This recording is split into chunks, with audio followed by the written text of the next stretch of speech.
அனைவருக்கும் வணக்கம்.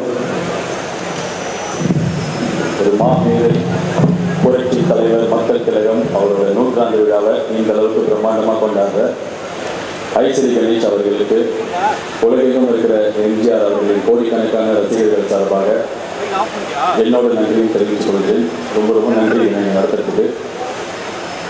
முக்கியமான விஷயம், போனீங்கன்னா தெரியும் எம்ஜிஆர் படத்தை பற்றி அப்படின்னா எனக்கு தெரியாது. ஆக்சுவலாக ஒரு மனுஷர் வந்து இறந்து போய் ஒரு 30 வருஷம் ஆனதுக்கப்புறம் இன்னைக்கு இவ்வளோ கூட்டம் கூடி இருக்கு அப்படின்னா இதுதான் உண்மையாக தானா சேர்ந்த கூட்டம்.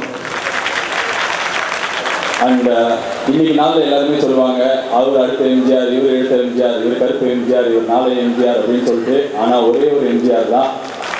அரசியலுக்கு வரவங்க ப்ராபப்ளி வந்து எம்ஜிஆர் அவர்களோட பேரை யூஸ் பண்ணால் ஓட்டு கிடைக்கும் அப்படின்னு நினச்சிட்டு இன்னைக்கு என்ன வேணாலும் பேசலாம். ஆனால் யார் என்ன பேசினாலும் இங்கே இருக்கிற கூட்டத்துக்கு தெரியும், உலகம் ஃபுல்லாக இருக்கிற தமிழ் மக்களுக்கு தெரியும், ஒரு எம்ஜிஆருக்கு மேலே இன்னும் ஒரு 1000 வருஷம் ஆனாலும் உருவாக முடியாது அப்படின்னு சொல்லிட்டு. நான் சின்ன பையன், நான் ஐஸ்வரி கணேஷ் அவர்களுக்கு நன்றி சொன்னதுக்கு காரணம் என்ன அப்படின்னா, எம்ஜிஆர் அவர்களை திரையில் பார்த்து நாடகத்திலேருந்து அவரை ஃபாலோ பண்ணி அவர் அரசியலில் இருக்கும்போது அவரை சப்போர்ட் பண்ண நிறையா பேர் இன்னைக்கு இந்த மாதிரி ஒரு விழாவை பார்த்து எவ்வளோ சந்தோஷப்படுவாங்களோ அதே மாதிரி என்ன மாதிரி சின்ன பசங்களுக்கெல்லாம் எம்ஜிஆர் அவர்களை கொண்டு சேர்க்கிற ஒரு பெரிய விஷயத்தை இந்த விழா செஞ்சிருக்கு. அதில் எங்களுக்கு ரொம்ப ரொம்ப சந்தோஷம்.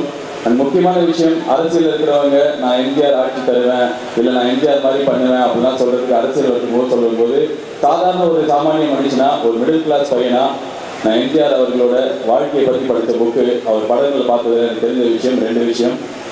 ஒரு விஷயம் என்ன அப்படின்னா, நம்ம வாழ்ந்தோம் அப்படின்றது இல்லாமல் நம்ம வாழும்போது எத்தனை பேரை வாழ வச்சோம் அப்படின்றதுக்கான ஒரு மாபெரும் சான்று எம்ஜிஆர் அவர்களோட வாழ்க்கை.